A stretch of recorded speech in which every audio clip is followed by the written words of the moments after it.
Welcome to Soccer Morning on World Soccer Talk. Here's your host, Jason Davis. Here we go, Soccer Morning on a Tuesday. Thank you very much for joining us here on WorldSoccerTalk.com. Excited to have you today. Big day, big show. Lots to talk about, whether it's the continued discussion of the state of the U.S. men's national team, some news about where they'll play a home qualifier. We've got Mexico in the news, clearly.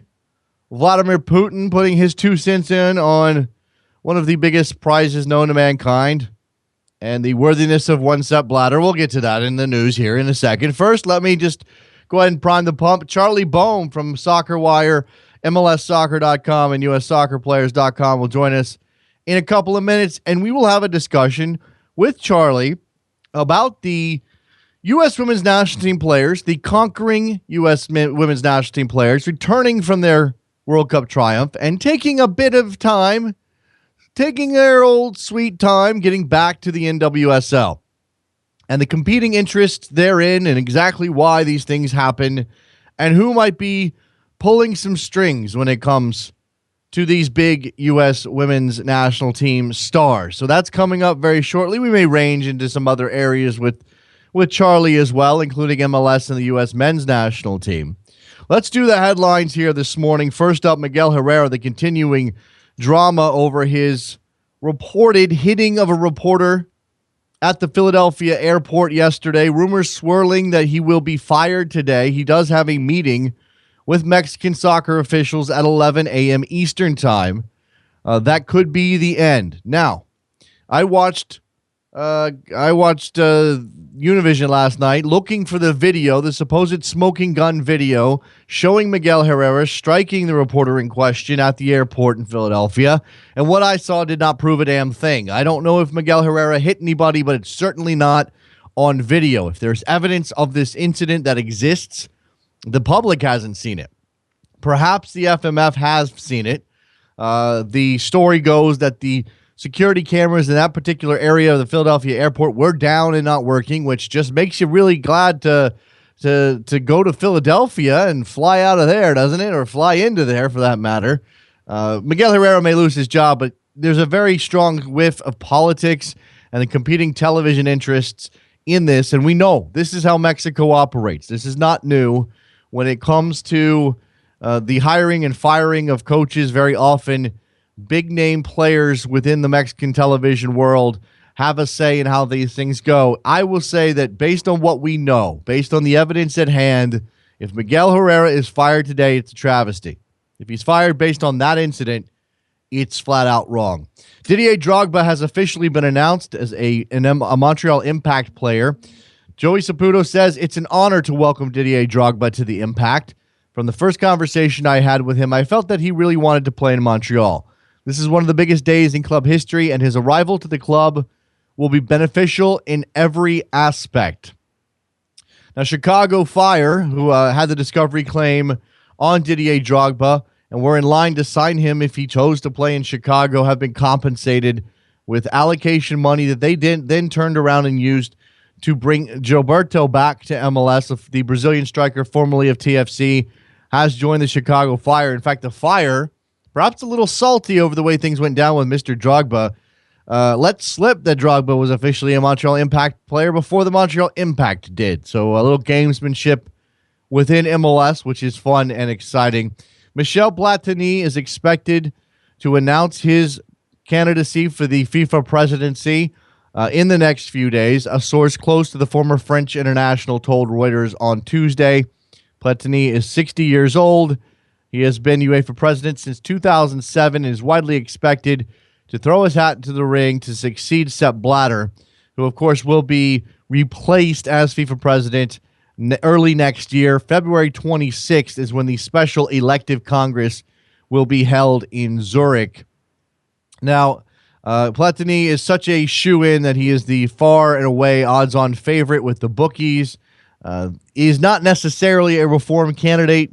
He is certainly a man who is notorious for having backed the Qatari World Cup bid and the close ties between the Qataris and French football officials and French government officials have been noted in regards to Platini and his leadership, both of UEFA and his potential leadership of FIFA. U.S. Soccer has announced that there will be a World Cup qualifier played in St. Louis at St. Louis's Busch Stadium, that is home of the St. Louis Cardinals. Yes, that's a baseball stadium. This game will take place on November 13th of this year. It'll feature the United States versus the winner of the St. Vincent and Grenadines and Aruba match, which is a third-round CONCACAF qualifying matchup pitting two of the lower-ranked sides in the region. Tickets go on sale August 5th at 10 a.m. Central Time. St. Louis fans and people going to that game can get them at ussoccer.com. Questions as to whether it's smart to play a game on a baseball field, but this is going to be a special event for St. Louis, and certainly I would argue it probably beats putting down the sod over the top of the artificial surface in the dome there in St. Louis. And of course, this is smack dab in the middle of football season, so I imagine it would be difficult to schedule around the St. Louis Rams with this game happening in November. Russian President Vladimir Putin, because we know that we need his take on this very issue, has said that Sepp Blatter should be given the Nobel Prize. People like Blatter deserve special recognition, said Vladimir Putin. Let's have Nobel Prizes for people like that. On Saturday, Blatter told Putin that the Russian people can be proud of him. This is at the World Cup qualifying draw in St. Petersburg on Saturday. Vladimir Putin said in a Swiss interview recorded on Saturday in St. Petersburg that he was sure Blatter was not corrupt. He added, by making allegations against FIFA, the Americans and their allies in Britain were continuing to fight the World Cup bidding contest. Both the United States and Britain obviously lost. England lost the bid for the 2022 and 2018 World Cup bids, respectively. So, if Vladimir Putin has any say in it, so Blatter will get that Nobel Prize he so covets. Edinson Cavani has been suspended for 2 matches for Uruguay after his confrontation with Chile's Gonzalo Jara at the Copa America. Remember, Jara put his finger somewhere he shouldn't have. Cavani reacted, and now Cavani will miss 2 matches in World Cup qualifiers for Uruguay. I'm trying to find which matches he'll actually miss. Those are actually scheduled. Bolivia and Colombia on October 8th and October 12th.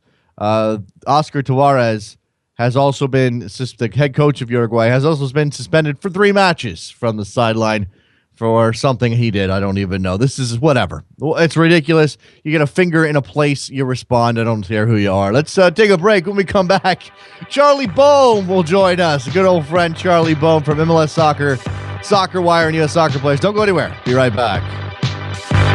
Face in the crowd, you're talking too loud, but I can't hear you calling.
Welcome back to Soccer Morning on World Soccer Talk with Jason Davis. We are back. We are live. We are Tuesday. Well, we're not Tuesday. Today is Tuesday. Let's have a discussion about the U.S. women's national team, those players who lifted a World Cup in Canada, and the protracted story that is their return to the NWSL with Charlie Boehm from Soccer Wire, which is where the piece in question is posted. He also writes at MLSsoccer.com, USSoccerPlayers.com, and I'm sure many other places. He is at CBOEHM on Twitter. Charlie, how are you this morning? Doing great. Glad to be here with you, Jason. It's good to have you. Okay, so the headline to your piece over at Soccer Wire, which people absolutely 100% have to read, is what's taken the U.S. women's national team so long to return to NWSL action? And I think it's a question a lot of people have been asking, that while it's okay and understandable that they had a celebration tour of some type and you just won a World Cup and that hasn't happened in 16 years, there's a feeling that this has been going on too long. First of all, let's take stock. Who's returned and who hasn't returned? And I know that we have a couple of injuries in the mix as well. Yeah, Jason, I don't have a lineup in front of me or, a roster sheet to run down it individually, but I can tell you that there were players rejoining their teams at least to make appearances and be honored at their NWSL matches as little as 1 week after the World Cup final in Vancouver on the 5th of July. So there were teams back in their markets, in a week's time. But they're in terms of actually making their returns to the field and playing in match action, that was kind of a trickle. I think it was the first players were back maybe a week and a half, 2 weeks or so after the World Cup final. And then there was a round of players that only just this past weekend made their debuts to, return to match action. So it's kind of been, and this is what made me sort of interested to dig into this a little bit more. It was an uneven sort of situation, and it wasn't clear what the pattern or what the plan was for this. So that's kind of what this grew out of. Yeah, there's a lot of competing interest here. Clearly, the NWSL teams want their star players back as soon as possible to capitalize on all the momentum created by the Women's World Cup. U.S. Soccer may want to publicize the victory as much as possible to bring more attention to the team and to the program, et cetera, and so forth. The players themselves have various interests in when to go back to their NWSL teams and how much to push the envelope on their notoriety, because let's be fair to them, earning power is a thing that is fleeting sometimes, Charlie. And I guess, how do we line these things up? And really, is it fair to just say that the NWSL clubs have that they have been wronged here? Is that fair, or are we going too far if we say it that way? No, I don't think this is a black and white scenario by any means. And I tried to do my best without running into many thousands of words. I tried to shade out some of those variations in the piece because, these players are world champions, and most of their male counterparts, for example, when Germany won the World Cup in Brazil last summer, they had weeks, if not more than a month, of recovery time, both physical, psychological, mental, after, a really draining tournament. And we all saw what happened to the U.S. men's national team when they came back, even just from a 4-game, round of 16 run. There was mental and physical exhaustion. It was clear, and some of them are only just now really getting back to their best soccer. So there is a case to be made for these players getting an extended break. But the nature of the beast in women's soccer is that the domestic season here in the United States is, it's a summer season. It's a spring to fall season. And multiple sources made it clear to me that there had been what was described to me as an ironclad agreement in writing between NWSL owners who are, they run their league. It is sort of a branch of U.S. soccer, if that makes sense. It's underwritten by U.S. Soccer. U.S. Soccer pays the salaries of the big players, the national team stars. But NWSL owners still have a lot of freedom. They get to vote and decide matters as a group. But apparently the owners, the players, the federation all had agreement. These players would be back in market within 5 days after the conclusion of the World Cup. These players leave their national team camp at any time they gather for national team events. They're medically evaluated when they arrive. They're medically evaluated when they leave, and they're deemed either fit or unfit to play upon their departure. And so You have that question: can these players physically, mentally, are they prepared to resume club play? And then there was the sort of more murky question of, is this the right time? Are they ready? What do they deserve as individuals? What does the national team deserve in terms of promotion? What does the NWSL deserve in terms of promotion? And it's the interests sometimes point in the same direction, but they don't all necessarily align. So it's a complex situation. And I think what was fascinating to take out of your piece as well is sort of the.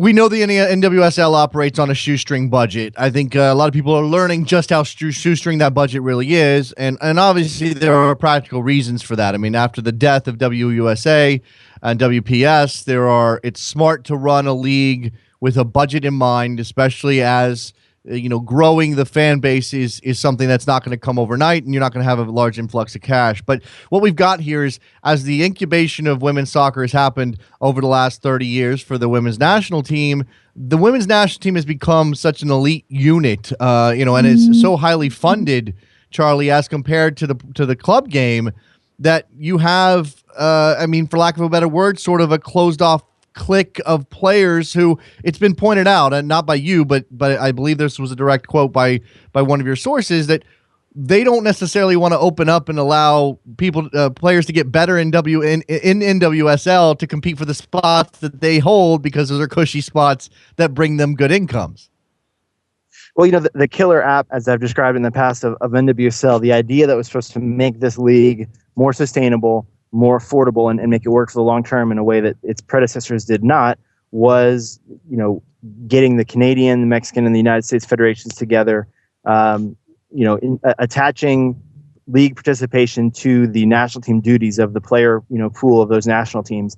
The idea was that would give these players a place to play. It would take them being star players, it would take those biggest salaries off the backs of the owners and the clubs, in order to give them more of a fighting chance financially. But I think the unforeseen consequence that resulted from that situation is that you now have something of a conflicting loyalty, right? You have players who've maybe been part of the national team longer than NWSL has existed, right? And you're asking them to carry a dual allegiance. And we all take that for granted at the men's level, right? These players are, Clint Dempsey has loyalty to the Seattle Sounders, but he also has loyalty to his country. And there's certainly complications in terms of those interests aligning, but for the most part, we know he's going to do everything he can for his country, but then he goes home to the club that pays him, that employs him year round. In the women's game, it's a different matter, especially with the women's national team, where those players are full-time employees of the federation, and thus they are, if they feel that their spot has been earned already, they may not necessarily be as inclined to go out and have to prove that every day in a much more bare bones environment at the NWSL level. As I detailed in the piece, the experience these players have is so different on national team duty than it is on NWSL duty. And we just saw yesterday, the news was officially released by U.S. Soccer that 2 players are retiring at the end of this season, Lauren Holiday and Shannon Box. They're both going to spend time with the Victory Tour. But one is going to finish out her season with FC Casey, and Lauren Holiday says she's motivated to win a second straight NWSL title with her club, whereas Shannon Box, who spent really more time with the national team than with her club because of injuries and a variety of other factors, is not going to return to the Chicago Red Stars. So it's a tough situation. I don't necessarily blame players for feeling allegiance to their national team over their club.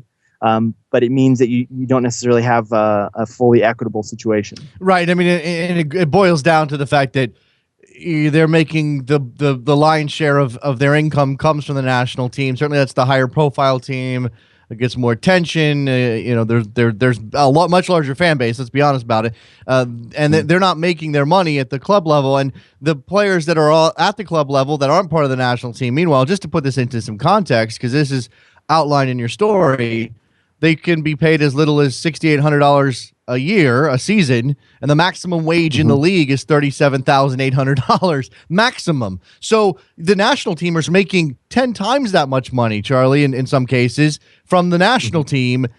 And even the best players in NWSL who are not national teamers aren't even topping out at 10% of that salary. So it's obviously a very strange situation. It is. It's especially odd to hear. I applaud those who are who become aware of the discrepancy in World Cup bonus winnings between the men and the women, which is something like 35 million for winning the men's World Cup versus 2 million for the women's World Cup. I think that's an issue to be addressed and discussed. But it is odd to hear people advocate for paying the U.S. women's national team more when they are by far at the top of the pyramid, not just in American women's soccer, but in world soccer, women's soccer. No one is making anywhere near as much money as them. No one has access to anywhere near as many sponsorship opportunities. You have my general, from tax documents and other sources, we can say that women's national teamers are making anywhere between $150,000 to $300,000 sort of base pay per year. And then this year, they're going to make significantly more than that because of the bonus money from winning the World Cup and the bonus money from these victory tour matches, which are significant payday for both the federation and the players. Charlie, I obviously this is part of the legacy of the 99ers, and I don't begrudge any athlete, considering how short the window of athletic prominence is, the right to go earn as much money as they possibly can. I don't. If a player makes a move because they get a bigger contract, good for them, because you never know when you're going to tear a ligament or break something, or it's just going to all go away. But at the same time, it does sort of crystallize the problem here that the women's club game is at such a disadvantage. It almost brings to mind the very question. And now that we're on the third attempt at a league in this country, there's reason to wonder if it's even possible to grow the club game organically, because there is this gigantic impediment in the way, and that is the popularity, the profitability of the women's national team, the clout that those players have once they walk into that team, once they're given a spot. I don't want to be fatalistic about it, but how does a club league go about getting itself off the ground when there is always going to be this looming shadow that is the U.S. women's national team? Well, a U.S. soccer source that I spoke with last week emphasized that, this source felt that there was too much negativity around this matter, that all the exposure that these players are getting by going on going to the award shows, the ESPYs, the talk shows, that all that is priceless exposure for the game as a whole, and that the rising tide lift all boats, and what benefits the women's national team will benefit NWSL, and it should be all seen in a positive light. But the issue is, there's this confusion about who is looking out for who. I think people assumed when NWSL was founded, and there's more than $1 million a year of U.S. Soccer Federation funding is going towards it. The federation explicitly created and is explicitly pledged to support this professional league, and yet it appears not only we talked about, well, during the World Cup, well, should there be more cross promotion? Should the NWSL be running ad spots? Which is effectively a question that should be asked of the federation. That the NWSL would be working with the federation on this. But my understanding, I was told that the federation made an explicit decision not to do that, not to promote NWSL during the Women's World Cup, which is a little bit baffling. But when you spend more time around the situation, the federation simply views it as a lower priority. The federation is not going to put anything NWSL related ahead of its goals and plans for the women's national team, which is the cash cow that effectively underwrites so much of NWSL. But obviously, there's that tension there. It's unclear how you can raise the prominence of NWSL, and I think there's a tough education process. These 26 million people that watch the Women's World Cup final, these explosive, enormous ratings, and these huge audiences. How many in that audience understand that the thing that makes this team so good is depth, is competition, is a league to play in year round? I think that's a message that maybe a lot of the casual fans haven't quite absorbed. Yeah, and you did point this out earlier, and I just want to come back to it. This issue of the differing conditions under which these players play when they're with the national team versus when they're with their NWSL team. I mean, here's just a key graph in your story. Travel is done on the cheap with long bus rides between all but the most far-flung locales, and most clubs can count their number of full-time employees on one or two hands.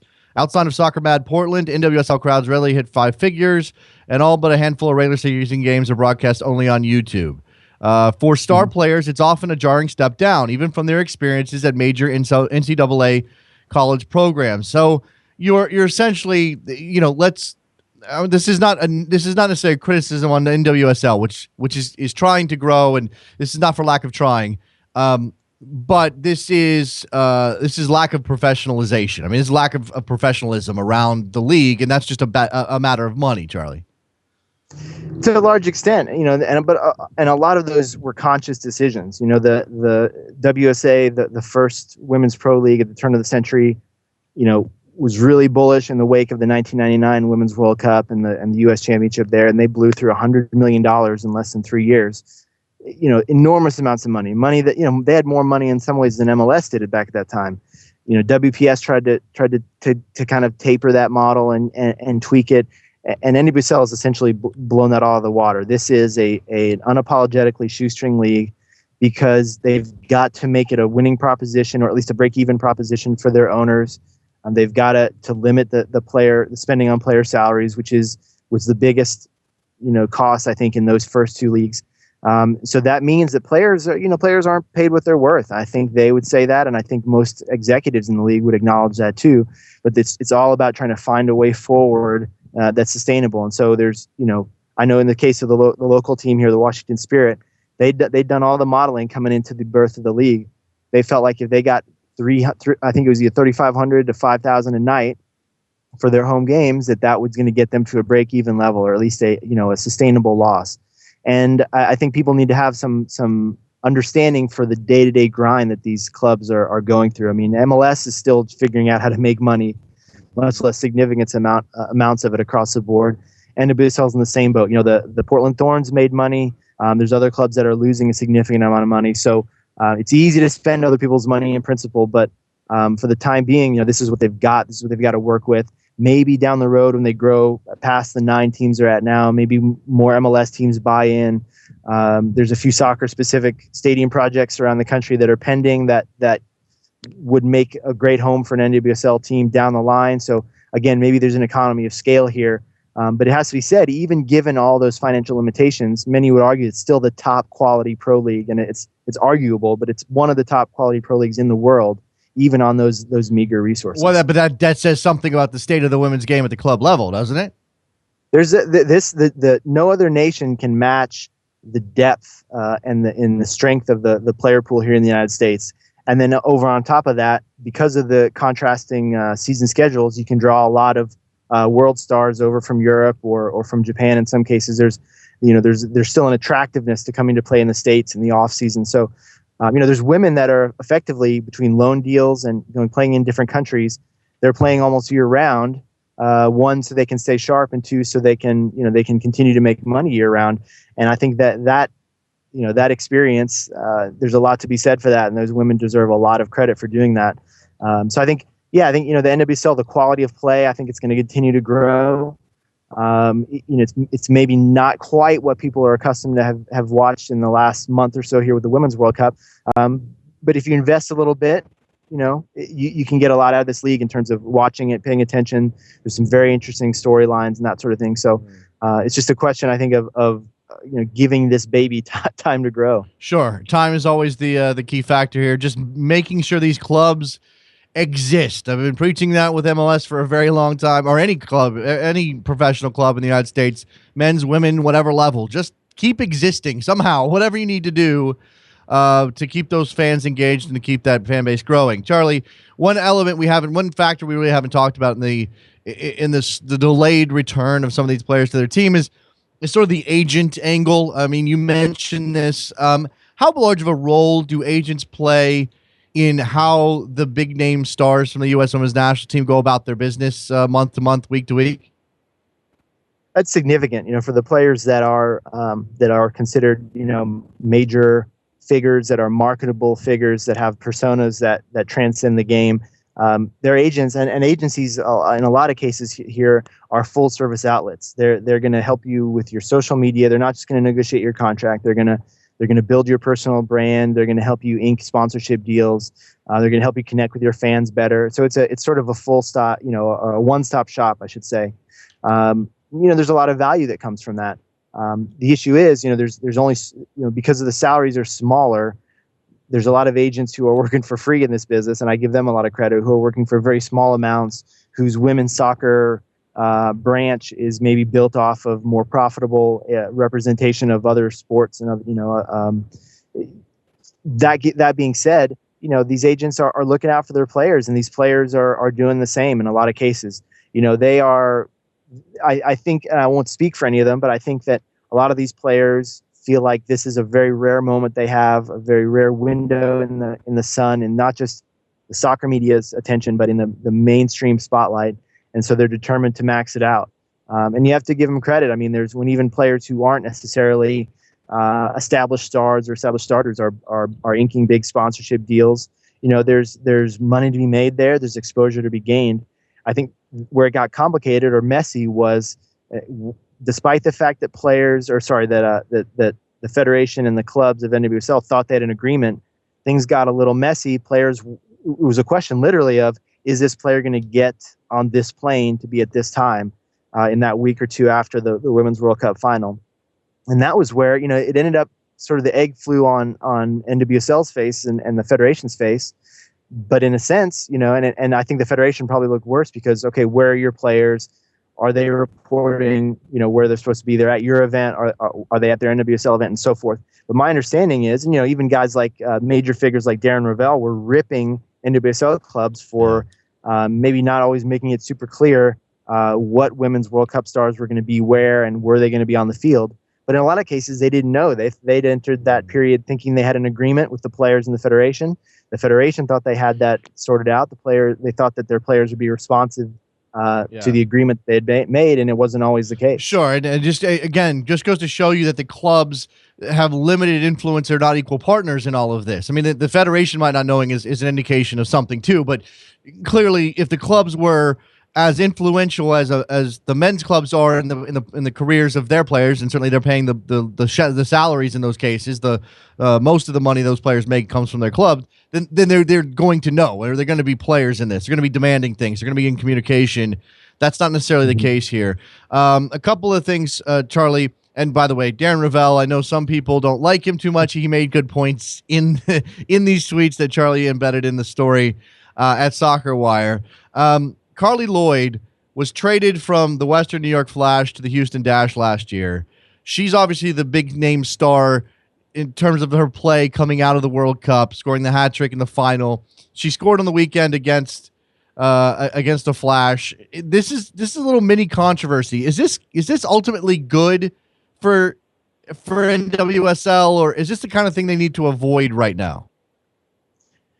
Well, I think this is a question we debate on the men's side as well, especially in the MLS context, right? Everybody wants to have press, but then they typically want to only get good press, and they lash out against bad press. But to me, if Darren Ravel is talking about you, even if you don't agree with what he says, or if you don't feel he's being fair, you grab what you can and you use that to sort of wrench your way into the debate, into the wider spotlight. And I think in the case of Carly Lloyd, absolutely. I mean, this is the timing here is kind of fortuitous in the sense, for us at least, for the popcorn eating masses, because she's at her career's peak right now. She's playing excellently. She's recognized right now as the top player in the world. She's a World Cup match winner, and she happens to run into the team that she felt did her wrong in the offseason. And as I tweeted afterwards, for her to go public, it's a little bit late now. It's months and months after the deal was made, but she was fuming for weeks and weeks after that deal was made. In fact, I was told that she was threatening retirement. That's how angry she was about the trade to Houston. Because it took her away from her personal trainer, her coach, James Galanis. She took her away from her roots. She's a lot farther from her New Jersey home now. And all those things are things that every player has to contend with. If you're traded, if you have to make a move for career reasons. In her case, she's run into this team. It's given her convenient motivation to continue playing at a high level, and I think it's great for the league. And if players want to continue to talk that way and be that outspoken in the press, go for it. Just recognize we're probably gonna be waiting for you to raise your game on the field as well as in front of the microphones. All right, last thing here, Charlie. Something of a philosophical question for NWSL, but also obviously a practical marketing issue. How difficult is it for that league to develop stars that don't play for the U.S. women's national team? Well, we have to point out there's already a couple successes, even with a very established women's national team group coming into this World Cup cycle. Several of the most important players probably wouldn't be on that team if it wasn't for NWSL. I mean, Julie Johnson was on the outs. She wasn't even named to the CONCACAF World Cup qualifying roster last year. And then she goes from on the outside there to hauling herself into a starting spot and being, one of the best players of the tournament. I think that should give fans a hint as to just how many other players are out there. I think there's a lot more players that can make that kind of impact if they get the opportunity. But she owes her chance in large part to playing well on a week in, week out basis with the Chicago Red Stars. Ashlyn Harris got won a crowded competition for the backup spot behind Hope Solo in large part because she was one of the NWSL's best goalkeepers. So I think there's a lot more players out there that can make that sort of impression. And personally, I would argue that there are more that could have wrenched their way onto the World Cup roster if there had been a little bit more openness on the part of Jill Ellis, to call those players in. But, let's hope that Ellis turns the page at some point. It may not come between now and the Olympics next summer. She may stick with her incumbent roster for the next year. But at some point, sooner or later, there's going to be turning of the page and there's going to be NWSL standouts who are going to get the chance to shine for their country. And I think people will be surprised at how high the level remains. All right, Charlie Boehm, MLSsoccer.com, SoccerWire.com. Go find this story about the return of the U.S. women to the NWSL at SoccerWire.com. He also writes with me at USSoccerPlayers.com. Charlie, before I let you go, the last question here is: Do you know where Preki is? Where is Preki? I put in a few inquiries because I'm curious because he's one of my favorite characters in the American game. I don't. It's very unclear what's happened with Preki. It's a whole different I'm worried. dogfight over there in England. I'm so but worried. My guess is if things didn't work out the way he expected them to in England, he is he's back in his Chicago where he had lived before taking the Sacramento job, which is where he'd made his home after leaving Toronto. So.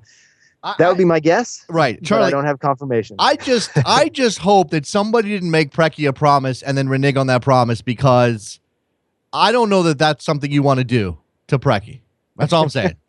Preki's a no-nonsense guy, and I don't think it'll be too long before he works again. But then again, he had to wait a shamefully long time to get his gig with Sacramento. He did. So we shall see. Yep. Let's see if MLS team brings him back. Yeah, as you mentioned, maybe Chicago. Charlie Boehm joining us on Soccer Morning. Charlie, thank you very much for your time. You can continue your drive now. I appreciate it. My pleasure, Jason. There goes Charlie. Good stuff from him. When we come back, the phone lines will be open. You can answer for me. Where is Preki? We'll talk about MLS, U.S. Women's National Team, all of those things. Soccer Morning, WorldSoccerTalk.com.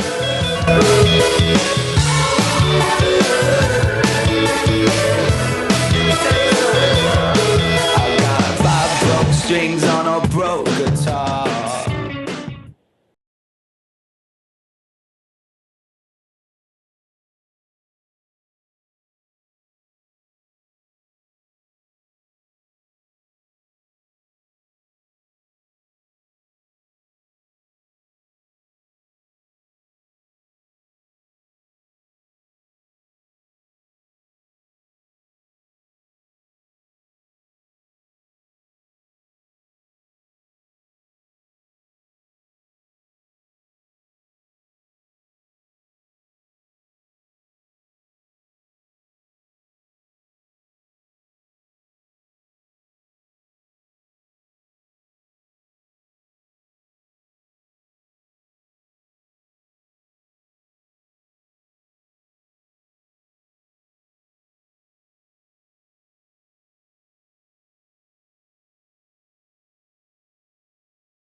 Welcome back to Soccer Morning on World Soccer Talk with Jason Davis. Here we are back on a Tuesday edition of Soccer Morning right here on worldsoccertalk.com. Thank you very much for listening, for joining in. Phone lines are open, 646-832-3909. We are also on Twitter at Soccer Morning and at DavisJSN. I am happy to take your comments and criticisms for the most part, as long as you don't throw name calling into the mix. I mean, come on, really?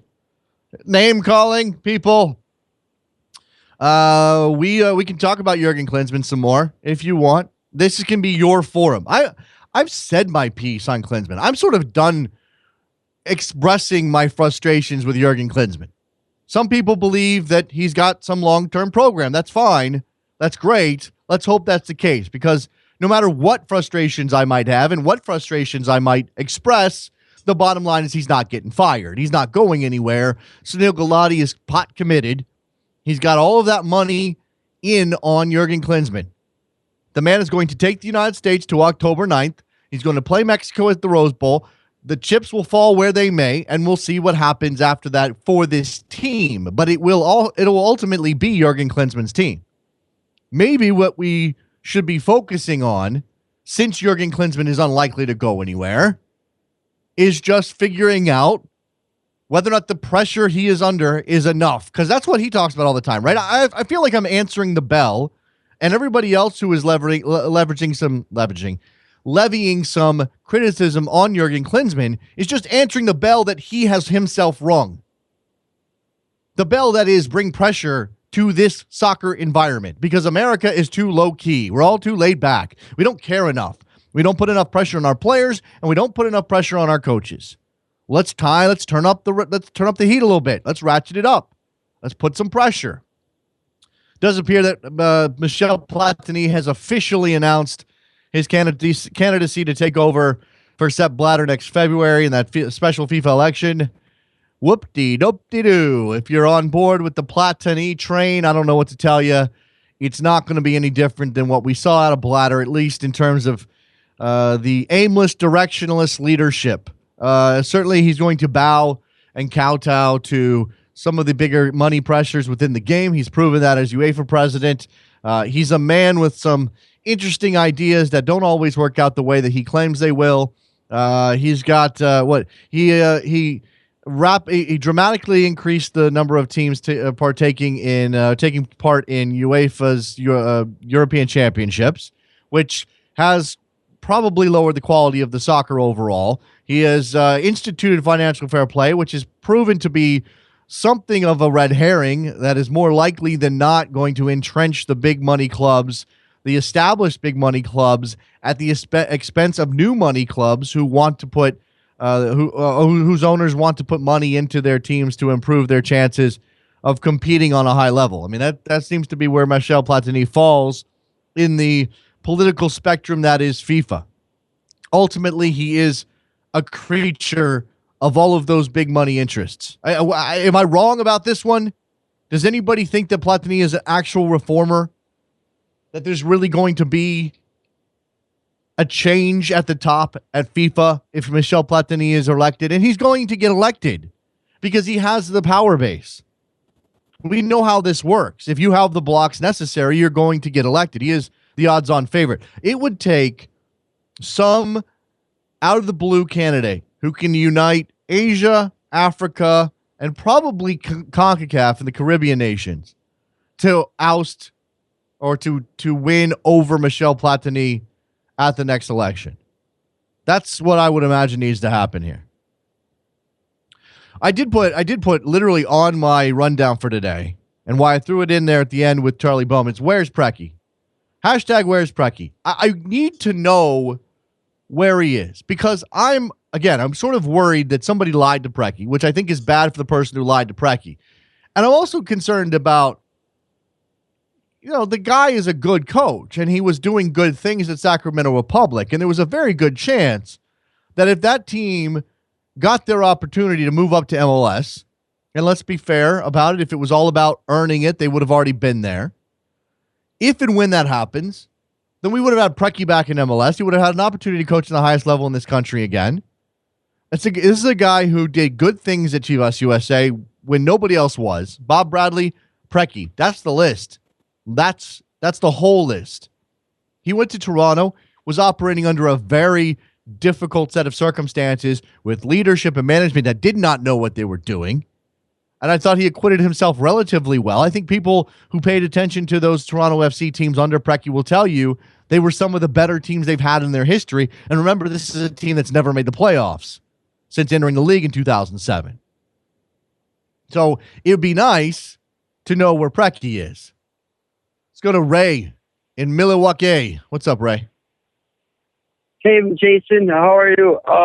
I just like to ask you, how did you feel about the coverage that Fox provided for the Gold Cup? For the Gold Cup, I didn't have any issues. I mean, I'm sort of easily satisfied. Put the games on. There were a couple of times when we had some shots that were kind of ridiculous. We had a solo shot. I vaguely remember a solo shot of somebody for like an extended period of time while the game was actually happening. That bothered me a bit. I had a couple of missteps from some announcers.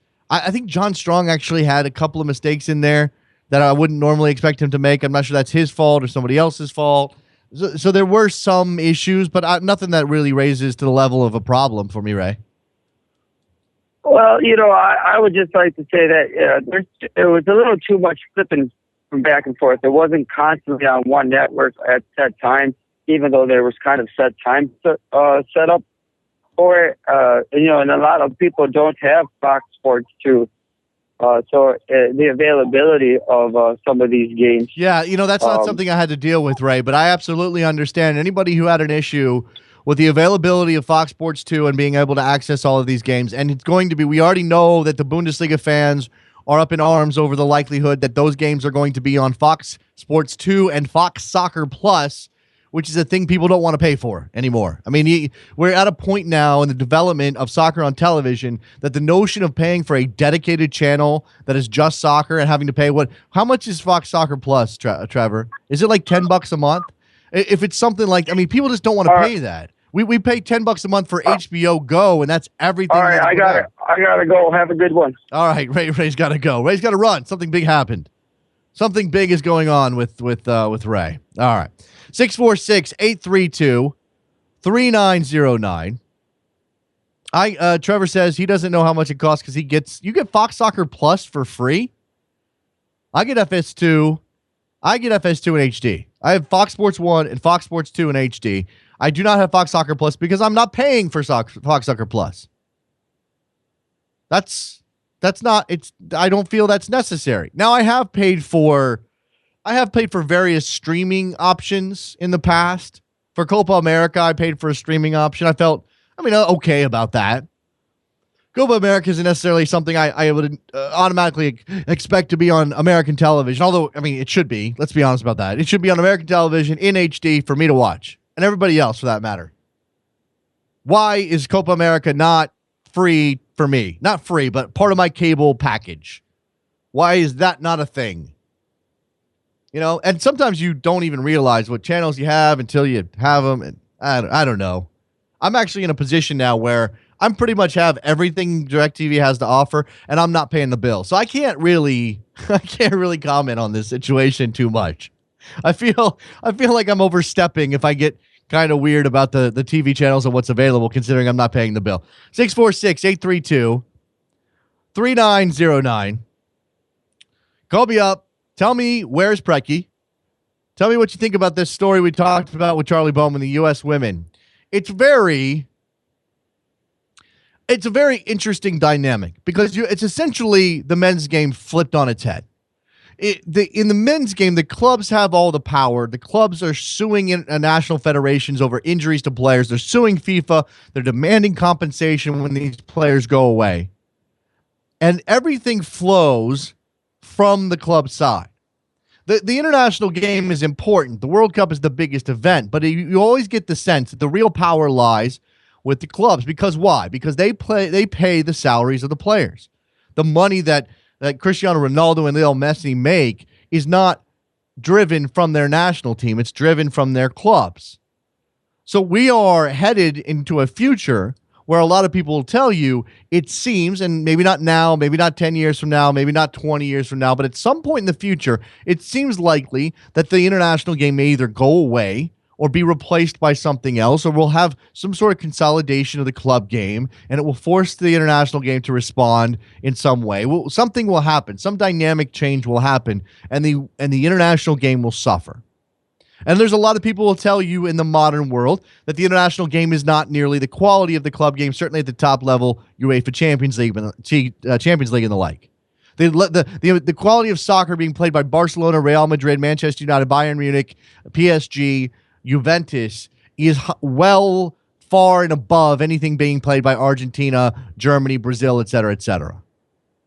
That may not always be true, but there is that general sense. And there's certainly a lot of people now who are club over country. They bemoan the break. I mean, except for the World Cup, they really don't like the fact that we get a bunch of international games that stop the club game during the season. People value their club over their country, or their allegiances to their country are fluid and they change from, whoever's good. They just enjoy the soccer. They're not necessarily tied patriotically. As the world shrinks and as the digital age makes it easier to access everything and less important to tether yourself to a specific nationality and wave your flag, people are becoming more club over country. That doesn't mean there's not a gigantic market for the international game. It just means that there is a shift happening. And on the women's side, it's the complete opposite. There is no developed women's game. Those clubs don't have any power. Everything flows from the international side. These are stars made because of what they do at the World Cup and at the Olympics. Abby Wambach is a star because she scored a ton of goals for the United States women's national team. Carly Lloyd is a star because of what she did for the U.S. women's national team and scoring a hat trick in the final and being one of the best, blah, blah, et cetera, et cetera, et cetera.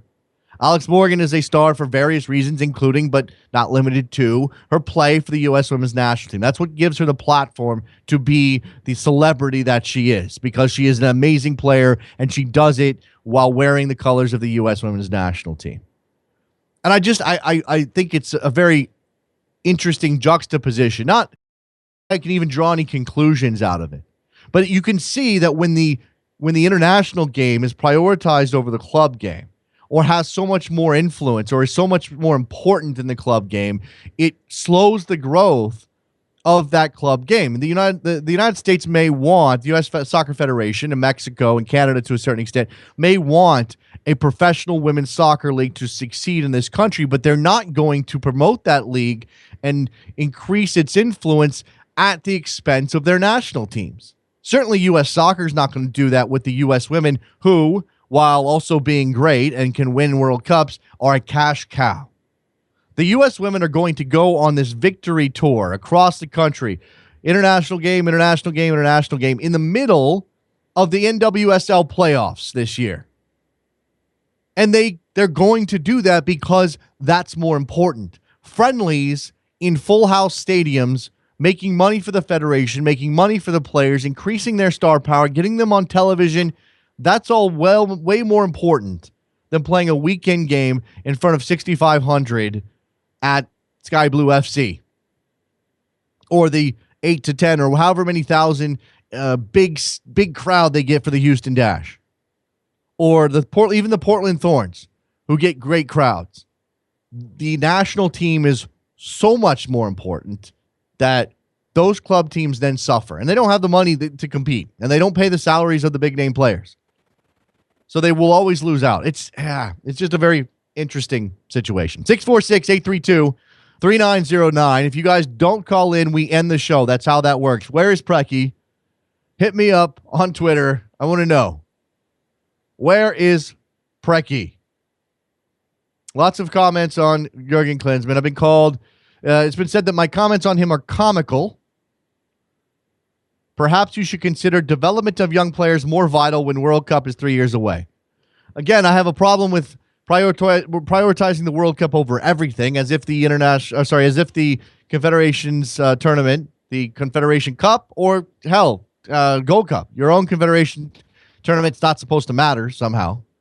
You should be able to do both. Not sure why Klinsmann can't. Let's see.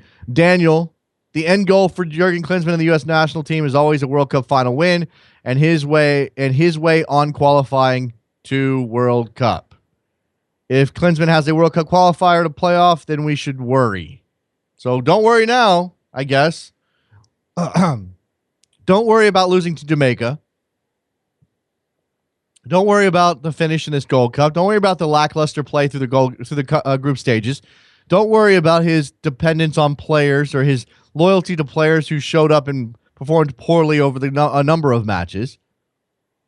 I mean, if the notion is that you stick with them until they come good, that's fine. But again, to do it within this tournament, and then at the end of it to sort of excuse away a bad performance or a bad finish because that's what you were doing, seems very convenient.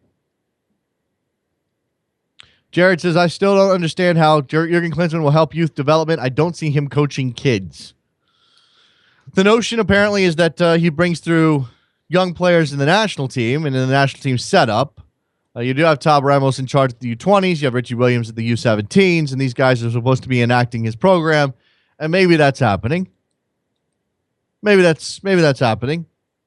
We've heard from coaches on this show who've said that he is enacting reforms that are helping at the lower levels. Whether that's him directly or somebody acting on his behest, I don't know. I mean, we'll give him credit. He's a technical director. He does, he's in charge. If there's things happening at the youth level that are improving that structure, then he deserves credit for that. But that's not coaching the national team. That's a different thing, clearly. This is where the competing interest of those two jobs may come into play. That's why I'm frustrated. Because Jurgen Klinsmann has the ability to excuse away pretty much anything that happens under his watch, aside from not qualifying for a World Cup, which, God forbid, we get to that point. We're all going to panic. It'll be DEFCON 1. We'll have to blow up the whole system and start over, I guess. I don't know. There's a lot of endemic problems in soccer in the United States of America, but they've always been ones that we could overcome, at least on the top-level international game. At least in terms of our region, at least in terms of qualifying for the World Cup, at least in terms of some of these measuring sticks. And then now suddenly we don't have the ability to get over those anymore, and we have to sacrifice success in the Gold Cup on the altar of developing a pair of center backs. I mean, that doesn't make sense to me. Alexi Lawless has a question. What is my definition of a technical director? My definition of a technical director would be an executive figure who oversees the general health of, this is difficult. The general health of programs related to the development of players from all the way at the very youngest ages that kids start playing up until U23s. Let's say it that way. Talking about creating some sort of consistent program, consistent ideals, consistent plan across all of those levels.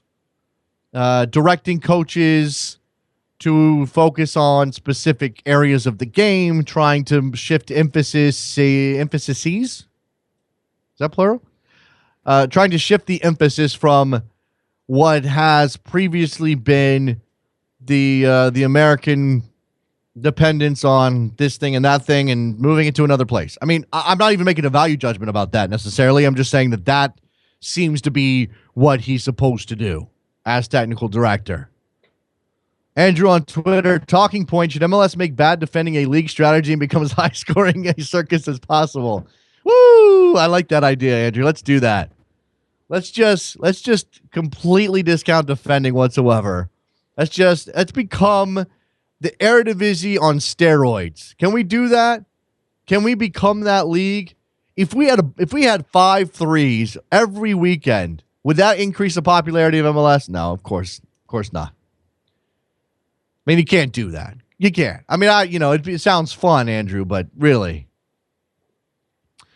Jared says maybe a setup like Major League Baseball scouting system is needed for MLS. And I think that what Jared is suggesting is that MLS go to a pool scouting model. And I think there actually is some sort of shared scouting structure for MLS. Oh, we can get into that. I know there's stories out there on that issue.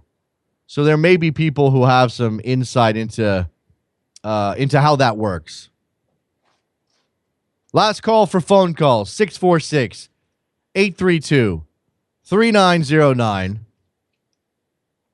If you have any input here, last second thoughts on Jurgen Klinsmann, on MLS defending, on the U.S. women's national team, and the return of the players to the NWSL.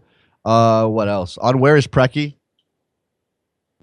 I feel like you should know where Preki is, Alexi. If you're listening to the show, where is Preki? All right.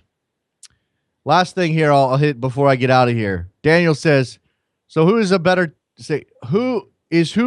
technical director, Bruce Arena or Jurgen Klinsmann, or is it incomparable?" Difficult. Obviously, it's difficult because we're still trying to determine how we're supposed to judge Jurgen Klinsmann. That's still not clear. We're apparently not supposed to judge him on actual results. We're supposed to judge him on a program over time. He's had 4 years now. I guess he's supposed to get another 4 years before we're allowed to judge him. Now, I'm building a bit of a straw man here based on Dan's tweet, but it certainly seems as though there's some feeling out there that Jurgen Klinsmann's job is only to be evaluated after 2018, despite the fact he's been on the job for 4 years. All right, one more call. Robert in L.A., you're on the line, my friend. Hey, good morning, friend. I wanted to talk to you a little about LA Galaxy coming up in the next month. And, I know I was looking at the Western Conference Final, and we have a lot of teams that are up there, and they're all close up. And then, most of the teams in the West are, because we have Champions League coming up. And I don't know who your CCL expert is, but if you ever have how do you see them handling CCL and MLS play? Yeah, well, you know what? We'll probably grab John Arnold at some point to talk about that. I don't know exactly. I haven't looked. I know the groups are already out and all that stuff, Robert. I haven't looked at the schedule. CCL has been off my radar, so I apologize. I'll do some research. We'll check in on that. Look at how the Galaxy are going to have to handle that. Look, they've got the depth to do it. I mean, they do. It's just whether or not Bruce prioritizes that tournament, trying to go win another MLS Cup. I mean, he's got issues. Yeah, well, I was looking at it, and we have our first two home games are at home before we have to go away to Guatemala, but in between we have Seattle and RSL and Vancouver, and they also have CCL, so it's going to be very interesting and those teams have to go against each other, especially in the month of August. So it's going to be and I see them prioritizing, and then other teams moving up. I don't know. I don't know if Dallas is going to be able to capitalize and run away with the West. You don't know if they are? Is that what you said? No, since Seattle, LA, Vancouver are up there, right, and they have CCL, right, and they have to compete against each other, and then Dallas doesn't. Yeah, I don't know if they're going to use this to make a gap and run away with the Supporters Shield. I mean, it's possible. I'd have to look at I need to look at FC Dallas's schedule. Let me see if I can pull that up real quick. Because when does CCL's play start? Well, it starts next week, but that's for Seattle and Vancouver, and then LA plays the week after that. Okay. I'm just looking at the upcoming schedule for FC Dallas very quickly because, as you said, they do have an advantage. They've got Chicago this weekend. Then they're actually off for a week, and they come back. They host LA, Vancouver and Real Salt Lake to close out August, and then Columbus away, New York City at home. This is actually pretty cushy for them in a lot of ways, and they can take points off of Vancouver and LA in that stretch. Yeah, and also I want to see if I have his image. I just want to see Steven Gerrard going to Guatemala and see him play on a crappy pitch. Oh, I'm sure Robbie Keane has had plenty of conversations with Steven Gerrard about what it's going to be like to go play in CCL. Robert, thanks for the call, man. Appreciate it. Thank you. There goes Robert. Always talking Galaxy. Robert is talking. He's always talking Galaxy and coach celebrations on the sideline, being on television. He didn't have an answer for where is Preki. All right, what? All right, suddenly you guys decide to call Roberto. You're my man in Connecticut. What's up? Hey, Jason. I was speaking with Brian Scretta the other day, and he was talking about how he believes that the United States won't beat Mexico in the at the Rose Bowl in October because of the the lack of quality that the United States have compared to Mexico. What do you think has to be done with this United States team moving forward? You know, what changes do you think have to be made? Do you think certain people should be called up, who should be out, et cetera, et cetera? Well, I mean, look, I don't know that this is going to work because I can't predict the future, Roberto. But if I was in charge of that game, if they fired Jurgen Klinsmann today and gave me the job, first of all, they would need to be committed to a psychiatric ward after that. But if they did, I would go with experienced guys. I don't know that I would play Matt Beasler necessarily, but I would certainly start Omar Gonzalez in that game. I would make sure that Michael Bradley's influence is not limited by playing him too high up the field. Obviously you're going to start Clint Dempsey. Man, you know, I'm probably playing something relatively conservative sounding, but the point is that I want my team to be comfortable. I want them to understand their responsibilities. So if I talk to my team and they say we work best in the diamond or we work best with a flat 4-4-2, then that's, you know, I'm going to listen to that. I'm starting Michael Bradley. I'm probably starting Kyle Beckerman, even though that's a little bit dodgy at this point. I want Giassi's artist on the field, but I don't know if using him as a winger is the best use of him. I have Aaron Johansson.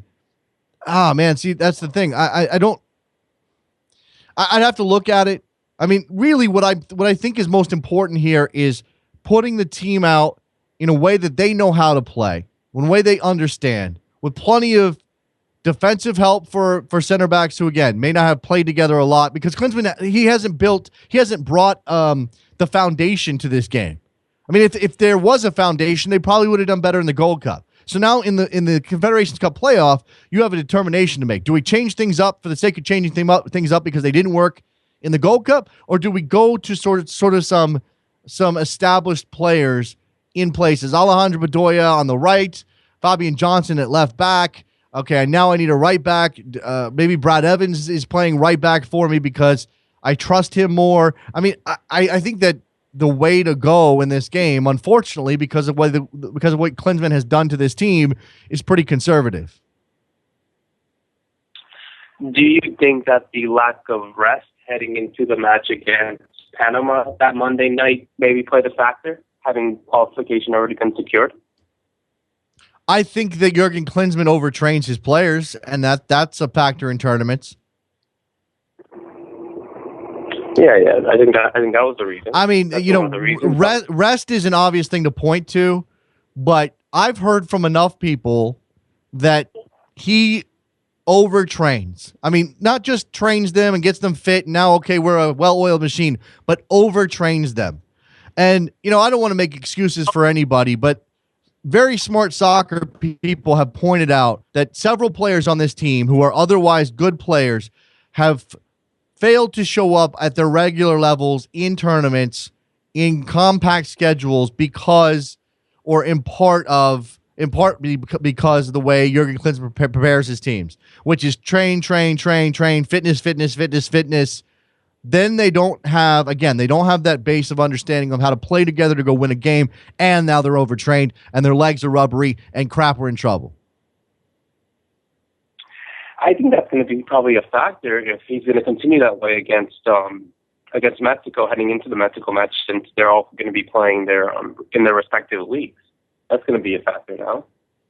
Yeah, I mean, hopefully he doesn't have an opportunity to overtrain them ahead of that game. I mean, let's just hope that doesn't happen. You know what I'm saying? Like and again, the point is about extended camps. So it's about the World Cup last year, the Gold Cup this year, not necessarily about these one-off games or these 2-game windows where he has them for 3 days. There's only so much you can do in 3 days.